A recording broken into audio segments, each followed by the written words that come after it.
Am I the a-hole for telling my ex-fiance's best friend that he needs to live with the negative impact it played in my ex-fiance's misery? I, 30 female, am here because the people I'm close to that I would usually go for advice are a little too close to home and biased towards me to give a neutral perspective. I'm going to give some backstory for context first, but if there are more questions, I'll try my best to clear things up. Backstory. I was engaged to my college boyfriend Mike, 30 male, and was really happy. What I wasn't happy about is his friendship with a childhood friend, David, 30 male. The guy was an obnoxious and often rude jerk who likes to play pranks on people. It seems like the more inappropriate or the more people tell him to not prank them, he'll take it as a challenge and either target them more or pretend that he's about to prank them just so he can watch people be anxious over it. I couldn't stand a guy but was willing to tolerate him. And when Mike said that David would be his best man, I was against it. And we got into a fight, but I relented. During the objections part, David spoke up and said that he couldn't let his friend marry a cheater. He even went as far as to hire someone to be my fake affair partner. I ran away in tears as David left. I barricaded myself in the bathroom, bawling my eyes out and refusing to let anyone in. I could hear Mike knocking on the door saying that David confessed to it just a prank and that he knows I wouldn't cheat. But that didn't make me feel better. I heard my sister and best friend Jane, 31 female, calling out to me, so I crawled out and left. I called my parents and grandparents apologizing for the whole scene and told them that the wedding was off and I planned to never speak to him again either. Fast forward a few months later and Jane confessed that before the wedding she had a one-night stand with David, was pregnant and going to keep the baby. She was so remorseful about the situation. And after I had my space, I told her that it would be okay and that I'm still her friend. Jane named me as the godmother of her son, Tommy, 7 male, and he's a little cutie. He calls me Auntie, and Mike, who David named as the godfather, Uncle Mike. I will say becoming a dad made David a better person. Although I'm never going to like him, and I guess Mike never got over me and David feels super guilty and wants us to get back together, but I have refused. When Tommy's birthday was coming up, David tried to use that as an excuse to get me and Mike to talk to each other, but I shut that down. I even opted out last minute with an illness excuse. David then sent me a long text about how disappointing it was for not being able to put my past aside for Tommy's benefit, and I took exception to that. We went back and forth a little, and I told David that Mike had me over her, and that he just needs to live with his role in any negative impact that he cancelled wedding cousin Mike. David claims he's just trying to fix things between us, and that I'm being petty. I thought nothing of it at first, but now I'm starting to wonder, am I the a-hole? Now for the top comments. Commenting again because I truly don't understand how people are thinking she's the a-hole for cutting Mike off. Clearly Mike has been turning a blind eye / enabling his friend's behavior the entire time. She didn't want him as the best man because she feared this exact situation. But Mike said F it and made him best man anyway, putting him in a position in the wedding party to achieve ultimate damage. Her future husband ignored her concerns, thoughts, and feelings, and probably had been doing so whenever she brought up David's behavior and simultaneously enabled David's lunatic-level actions. Why the fresh living hell would Opie want to be married to that? This. Literally this. Also, Mike is still friends with David, so go figure whose side Mike took yet again. Thank you, David, for once again interfering in my relationships. You couldn't let it rest for one day. Instead, had to humiliate me in front of all my friends and family. Mike chooses to laugh with you at my expense and pain. May you learn to shut the heck up in the future. Not stay home. David wants a time machine. Those don't exist, so he's resorting to shifting the blame of this partially onto you by saying you are being petty for not giving this a chance. The fact is, he did what he did. One of the most outrageous, messed up things I have ever read, by the way. Your ex also did what he did, which was 1. Ignored your concerns about David at your wedding and fought with you until you relented, and 2. Refused to hold David accountable for his actions every step of the way. Not only was he invited to the wedding, he was made best man. And clearly your ex did not call him out on his behavior before the wedding at any point either. David acted like an immature, cruel lunatic under the guise of pranking. Although he's apparently improved with fatherhood, he still cannot respect boundaries. And when he doesn't get what he wants, he shifts blame to guilt you into doing what he wants.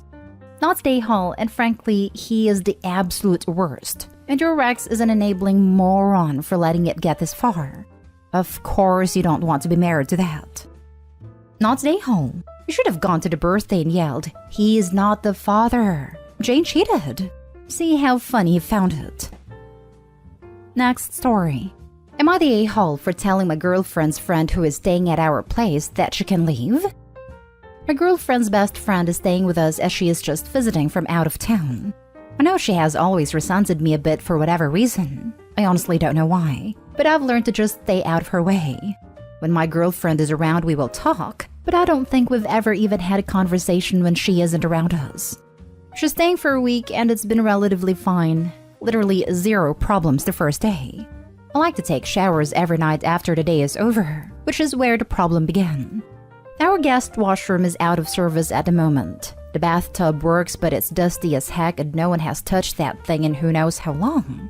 So we all have to share the master bed's washroom in the meantime. I was taking a shower, and when I came out, she ran in and accused me of using her loofah because it was wet. I had no words.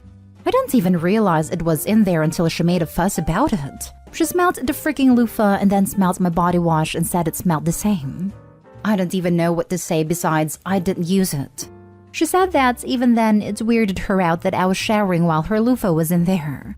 My girlfriend tried mediating, told her to take out the loofah while I shower even. But she told me to use the bath in the broken washroom. And I said no because it's dirty as heck, and I've had to spend at least an hour to get all the grime out of that thing.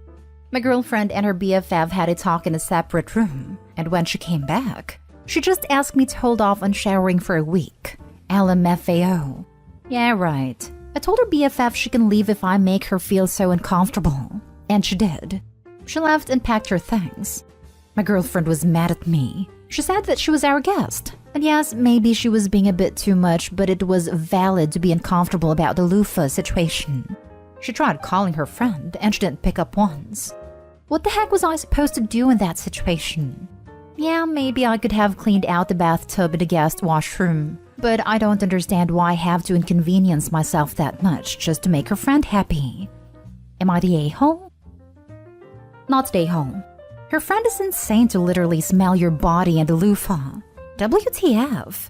I have no idea how that could make someone uncomfortable. It sounds like she just seriously doesn't like you, unfortunately. She didn't actually smell my body, lol. Just my body wash. She could have stolen some of your body wash and then used the whole loofah thing as a premeditated attempt to get you into the crappy bathroom. And her not answering her BFF makes me suspect this even more. Like she's mad her girlfriend didn't white knight for her. Not stay home. What the hell? Does your girlfriend and her BFF not know that water splashes? And when the shower is on, everything in the shower gets wet. Not showering for a week to appease a guest is a ridiculous suggestion. But I think you should take her up on it anyway and see how she appreciates sleeping next to a person with 7-day-old body odor. Also, the steam from Opie washing himself with his body wash would explain why the loofah smelled similar. Not stay home. The girlfriend's BFF sounds unhinged. Who expects someone not to shower for a week? She's not the queen and it's your home, guest or no guest. Right? Like, seriously, what the heck is wrong with a BFF? You don't just stroll up to your friend's house, be invited in as a guest, then start telling them how to do things or what they can do and when they can do it. Next story is titled, Am I the a-hole for refusing to buy my girlfriend's friend tampons? My girlfriend invited her friends to the house for some girls' time last Sunday. In order not to disturb them, I spent my afternoon outside with the dogs to give the ladies space and privacy. When I texted my girlfriend that I was going home, my girlfriend called me and asked me to buy one of her friend a box of tampons on my way back. I reminded her if her friend needs it, she could give her some of her own tampons as I recall there were plenty in the house. But girlfriend insisted on me buying a brand new box specifically for her friend. I could hear laughter and some chattering in the background and realized that her friends were nearby listening to our conversation and making fun of it. I asked if her friend set her up for this, and she insisted it wasn't, that I could just buy a box of tampon for her friend like I do for her. I heard more chattering and giggling, and felt like a target of some sort of prank, a social experiment, or TikTok. I then stood my ground and said that I am going home. The dogs are hungry, and I won't be buying any tampons on my way back. Things were a little awkward when I reached home. And later, my girlfriend said I embarrassed her in front of her friends, that a decent guy should not be embarrassed by tampons. I told her I wouldn't mind buying for her, but I see no need to play along with her friends to prove that I am a decent guy. Am I the a-hole for my actions? If she actually needed them, you said you'd do it so. Not an a-hole. Pressuring you to waste your time to do so for a friend in a clear social experiment/weird flex is uncomfortable. It sounds childish. The girlfriend also lied about sharing the call with her friends. They're immature and shallow. Jumping on top post. Maybe I'm just tired today and I know I'll fall into the Reddit stereotype, just break up with him/her. But seriously, the immaturity/shallowness is strong on this one. If you already had issues with her filming pranks and posting on TikTok and now doing that with her friends, she's just not ready to be in a relationship. Imagine this girl getting pregnant by accident. Just do yourself a favor and move on. Not a hole. You are under no obligation to make your girlfriend look good to her giggling lemmings. I'm female and deal with it monthly and wouldn't have bought them for her. I also would never ask my husband to buy them for a friend just to prove he would. I'm a husband. I've bought them for my wife's friend because I was in the vicinity of a shop and she needed them, and she and my wife don't use the same ones. I hope he doesn't even know that's why she was asking. But if my wife asked me to pick some up just to prove that I would, I'd do that? Because why would I have a problem with that? Seriously, what's the arguments for why it's an unreasonable request to stop by a shop on his way home? Honestly, it may not be the action itself that he has a problem with as he stated. It may just be the fact that the OP's partner was trying to test them for no good reason, other than to save face in front of her friends. I think the ask itself was reasonable until it was made clear that it wasn't for necessity, but rather for show. Now for the last story. Am I the a-hole for itemizing my household bills and demanding my significant other pay his fair share, now that his 3 teenage daughters have moved in? I, 33 female, have been with my boyfriend, 46 male, for almost 3 years. He moved in with me about 6 months after we started dating. Things were going quite well. He does not work as he is a disabled veteran and collects a pension. I work a decently paying job and make about $60,000 more per year than he does. He would give me a few $100s here and there towards food/bills when I would ask, and I paid my mortgage and the rest of the bills. He was paying about $1,200 a month in child support for his 3 girls who lived with their mom, now 15 female, 17 female, and 18 female. I have 2 girls, now 10 female and 13 female, who live with me 60% of the time and live with their dad the rest of the time. About 6 months ago, his girls' mom decided she couldn't take care of them any longer. She had ruined their family home. No running water, septic was destroyed, holes in the floor, 5-gallon buckets used as toilets, etc. It was awful to discover, and at no point when the girls visited did they share this info with me. I don't know how he didn't know what was happening, but he says he didn't. At that time, the courts decided the girls needed to live with their father, who lives with me obviously. I knew this would be a tough transition for all involved, so for the last 6 months I've continued to pay for everything and has given me $500 a month towards their support, food, bills, etc. Their mother has contributed nothing. Upon discovering that I was getting a bit behind with finances, I itemized my spending and determined that my costs have gone up by about $1,700 a month since they came here, just regular bills, which doesn't include Christmas presents, clothes, salon trips, vacations, going out to eat, etc. that I have also paid for. I showed this to my boyfriend and asked that he started paying me an amount closer to the cost of the spending, at least the $1,200 he was paying in child support before they came here. He became very angry, accusing me of being money hungry and insinuating he was taking advantage of me. Then he told me he would give me $750 per month towards bills. I expressed that if he felt he could support 4 people for less than what I was asking him to contribute on his own, then he should do that. He says I should be okay because it's for our family. I feel like I'm being taken advantage of. And what makes this feel worse is that I discovered my boyfriend's ex-wife also was dating a younger person with a good job, and that guy is now suing her for taking advantage of him. It almost hits too close to home. But I do love my boyfriend and his daughters, and I feel like if he should contribute more to the support of his kids when I'm paying the bulk of our expenses. So am I the a-hole? Not the a-hole. You are being used. Cut off your financial support of your boyfriend and his kids. Stop buying the groceries, paying their personal expenses, cell phones, car insurance, etc., and don't cover his/their debts. Your boyfriend needs to cover his and his kids' share of expenses for accommodations, utilities, groceries, and other shared household expenses. This means that he should pay at least half of rent/mortgage costs and 2/3 of utilities and groceries. You may need to stop buying their groceries if he won't pay you his share.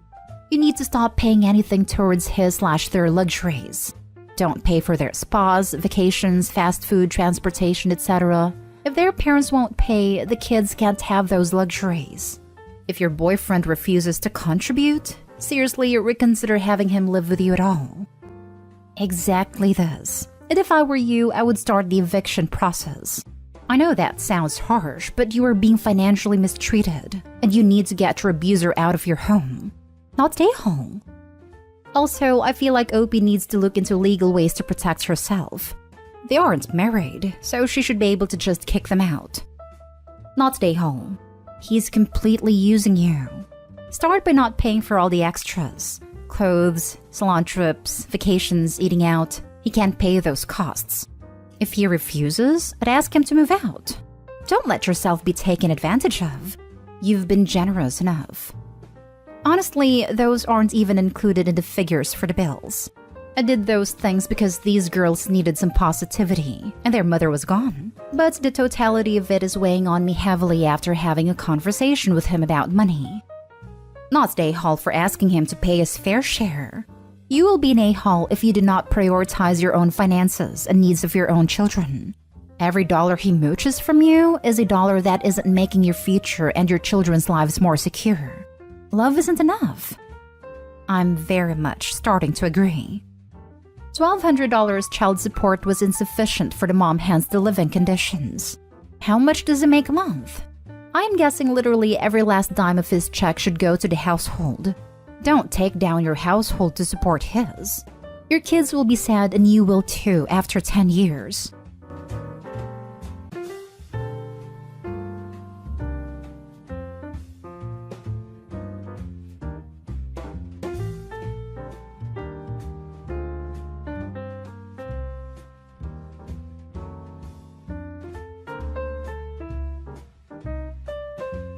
Am I the a-hole for keeping my word from when I told my brother he gained a girlfriend but lost a brother? I, 18 male, was dating Kayla, 18 female for 3 years when she broke up with me unexpectedly. She told me she had just fallen out of love with me. But a week later, I got home early and she was over to see my brother, 17 male, and they were talking about how long they had to wait to go public. My brother said he didn't want to lose me, but he wanted to be with her so they'd stay on the down low for a few months. She didn't want to wait that long and they were trying to figure it out. By walking in, I took the decision out of their hands and I confronted them. Kayla told me I had no right to be mad, that she was her own person and she wasn't my property. I told her it wasn't a discussion we should be having and it was between me and my brother. My brother said he was sorry, he loved me, but he loved Kayla too. He told me this couldn't be the thing that comes between us. He said over and over how he never wanted me to get hurt, but he'd been crushing on Kayla for years, and when she was hanging out at our house for me, he fell for her hard. He repeated himself a lot, and he could see I was pissed and hurt, and he wouldn't let go of this idea that he never meant to hurt me. This all happened back in February, and I told my brother then that he had gained a girlfriend and congrats. I was sarcastic, by the way. But he had lost a brother and I would never want to be his freaking brother again. He tried to talk over me with all these BS apologies. I told him to stop humiliating himself because he wasn't worth my time anymore and I was done. I lived with my parents and brother until May. It was tense. He would try to talk to me 10 times a day. I avoided him and ignored him. I wouldn't even speak to him when he spoke to me. It was hell being under the same roof as him and seeing him and Kayla. So I ran out of there on my birthday and went to stay with another family member. Now me and a friend are renting while we were doing work training. I still live nearby because I don't want to lose the rest of my family. But my brother keeps trying to fix this, and my parents have started asking me to stop punishing him. They said I don't need to keep my word when it was spoken in anger. I asked Mom how she'd feel if one of her sisters slept with her partner, and I asked Dad the same about his brothers. I asked if they'd speak to them. I told them that's what their precious little boy did. They said we're both their precious little boys, and they love us both and can't stand a gap. I said that was on their younger son, and he was out of luck on the brother front. My sister, 15, isn't talking to him either, and she's ignoring Kayla when she's at their house too, and my sister spends more time with me or at my place to avoid them. That's being blamed on me as well. Am I the a-hole? Now for the top comments. Not the a-hole. They knew what they were doing. They're suffering the consequences of their own actions. I honestly can't believe your parents even allows your ex to be in the house. They had sex while she and I were still together. So yeah, they cheated. The way he wanted to keep it quiet for months, thinking they'd get away with it. Screw him for that. Amen to that. Honestly, stick to not having him as part of your life. If he did it once, he'll do it again. You're clearly not that important, or you wouldn't have been such a scumbag. That's what I was thinking. What's to stop him catching these feelings the next time I have a partner? At least I found out though.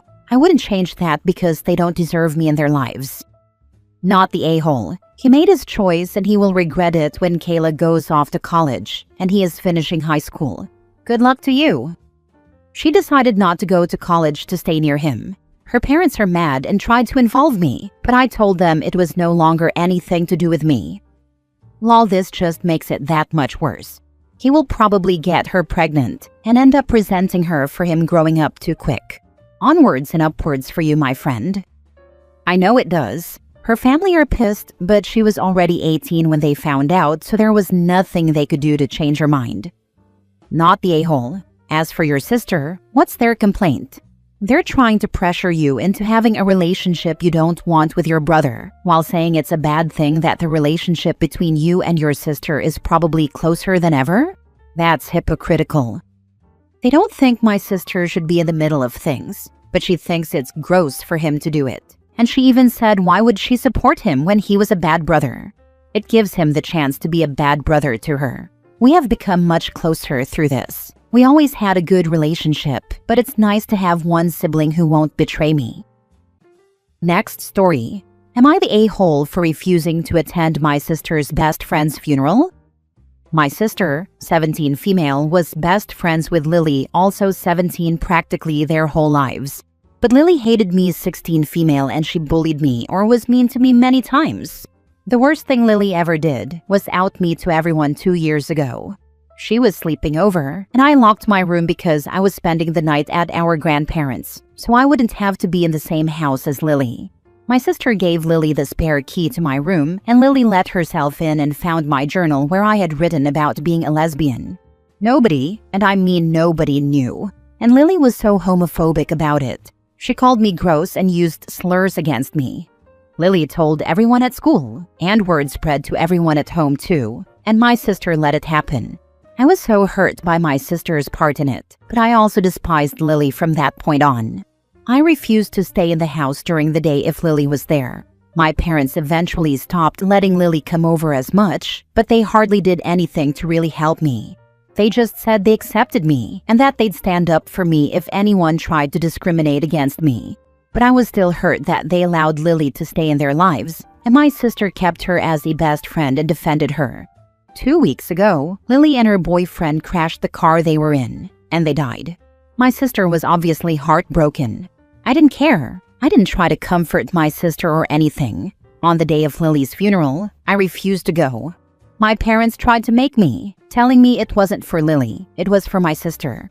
I asked them if they meant the sister who supported her horrible best friend, let her out me, defended her afterward, and stood by her after years of bullying. My parents said she was still my sister, and with Lily gone, maybe we could grow closer. I told them it would never happen. My parents tried everything to convince me. After the funeral, my sister was angry and upset that I refused to go. She accused me of practically celebrating Lily's death ever since it happened, and said not going to the funeral was proof. My parents told her nobody was celebrating and that we just needed to figure out how to come together. Then they told me privately that they were disappointed in me. Our grandparents also took a stand and didn't go, which upset my sister and our parents. My sister accused me of convincing our grandparents not to go. Am I the a-hole? Not the a-hole. Your sister started the whole thing by allowing Lily to violate your privacy, without which she would not have been able to out you. So if anyone other than Lily is a bully in this situation, it's your own sister. I agree. Hypothetically, sister is just as guilty for not dumping Lily and finding better friends. No hypothetical to it. Sister gave Lily the key to OP's room. Honestly, the whole situation sounds like karma to me. Not the a-hole, by the way. Not the a-hole. I can't fathom staying friends with someone who hurt my sister so much. I'm glad you have supportive grandparents. Me too. They feel like my only adult support most days. Please go to live with them. They are your true family. My parents won't let me, but when I'm old enough, I will. At least there, I won't be around people who support those who bully me. This is so weird. Why would your grandparents go to the funeral anyway? She was your sister's friend. Why would the whole bloody family go to her funeral? Your sister is an a-hole. She's just as guilty and her friend was. She just hid it better. Your parents should be ashamed of themselves, expecting you to go to the funeral of someone who actively hated you and went out of her way to make your life miserable, while your parents did nothing to stop it, and they have the audacity to be disappointed in you? You should tell them you're disappointed in them. They were supposed to be there to support my sister. That's what she wanted, and our parents wanted that for her. It's why they're so mad I wouldn't go too. My parents felt like we needed to be there for my sister, no matter who Lily was. They don't understand that I wasn't going to support her either when she was clearly fine with how Lily treated me. Next story. Am I the a-hole for shutting my mom and sister out and ruining their mourning after my daughter was stillborn and they made it all about them and their grief? I, 19 female, gave birth to my stillborn daughter 6 weeks ago. We told our families after she was here because everything happened so fast. My boyfriend's family rushed to support us and offered all the support they could. My dad replied with some support. My mom and sister were quiet toward us and instead took to social media to ask for thoughts and prayers for themselves, taking sympathy and making it all about them. My mom was crying about her first grandbaby being dead and how she'd never get to meet her, and my sister was talking about how her joy of aunthood had been robbed. It took 3 days for them to reach out, and when they finally did, it was still all about them. They demanded we tell them our plans, and my mom asked why I never went to her and my sister to comfort them. That ended in a fight. When I told my family I was pregnant, they were not supportive. My mom and sister expected me to abort. My sister told me I shouldn't have kids, and my mom told me I was a silly little girl trying to play mom. Eventually, they seemed to come around, but it still hurt, and we were never as close after that. I still would have expected them to be there for me when my daughter died, but they weren't. So I ignored all their questions and calls, and we had our daughter cremated with my boyfriend's family there for support. My mom and sister found out last week because of my boyfriend's sister. She didn't mean to start anything, but she mentioned the cremation. My mom and sister went crazy. The day they found out, I got about 150 texts and around 20 calls. I had to turn my phone off because they kept trying until around 3 or 4 a.m., and it's still continuing, though less than that first day. They accused me of ruining their mourning by depriving them of the chance to be there and say goodbye. I've been called selfish for not thinking of them during this time. It feels more and more like they expected me and my boyfriend to treat them as though this was primarily their loss, and we were just the silly little kids like they said before. My dad hasn't been like this, but he hasn't been very supportive either. He's just trying to play peacemaker. Right now, I think I might be done with them for good. But with how sure they are that I'm some evil witch for shutting them out, I'm starting to falter. That might just be because I'm falling apart and don't know how to get out of the grief I'm drowning in. Right now, I want to scream that I hate them and wish they'd get the heck away and leave me and my daughter's memory alone. But maybe that's not fair. Am I the a-hole? Not the a-hole at all. OP, is this sister the golden child? I think these narcissistic a-holes need to be put on an information diet, and you may want to have boyfriend's family join you in it. Look into gray rocking. I would recommend keeping these people away from you and your chosen loved ones. I wouldn't call her the golden child, but I think she's more like our mom and just lives the way mom would choose. Me being pregnant at 19 went against that. I'm so sorry for your loss. I can't imagine the pain and grief you are suffering right now. This is the kind of thing that makes people go no contact forever. You had to give birth to your daughter and go through all that, even though you knew she would never draw breath, cry, see the sunlight, or do anything you had planned. My friend recently had a baby, and for months she was so excited and made plans. Just like you did. Your mom and sister making it all about themselves and not once giving any thought to you is monstrous. You are a strong person. Stay with your boyfriend and cut those evil witches out of your life. If grief was a contest, it's one no sane person would ever want to win. Thank you for your kindness. For us, it has been hard to be around her stuff. We had a nursery done, and we had a portion of our room turned into space for our daughter. It's still there, so we see it daily. To know we were so close to bringing her home, to know she'd be born now and that we should be enjoying those first few weeks but we'll never get them. It's like living in a nightmare. Last story. Am I the a-hole for paying for my dog's surgery instead of helping my girlfriend's sister with her rent? I have a dog who's on the older side. He just turned 9, and a few weeks ago, he suddenly lost the use of his back legs. It was one of the scariest things I've experienced as a pet owner. I rushed him to the vet, and after a lot of tests, they told me surgery was his only real chance at recovery. Putting him down wasn't even an option I was willing to consider. The surgery was expensive, £8,500 all told, and I had to pay every penny out of pocket. Thankfully, I'm in a good financial position and have a healthy amount saved, so while it was a big expense, it wasn't a financial disaster for me. My dog has been with me for almost a decade and is part of my family, so it was a no-brainer to do whatever it took to give him a chance at living a good life. Here's where the issue comes in. My girlfriend's sister has been struggling with rent for months. Apparently, she's fallen several months behind and is panicking about getting evicted. When my girlfriend found out how much I paid for the surgery, she completely flipped. She told me I was selfish for spending that much money on a dog while refusing to help her sister out of her situation.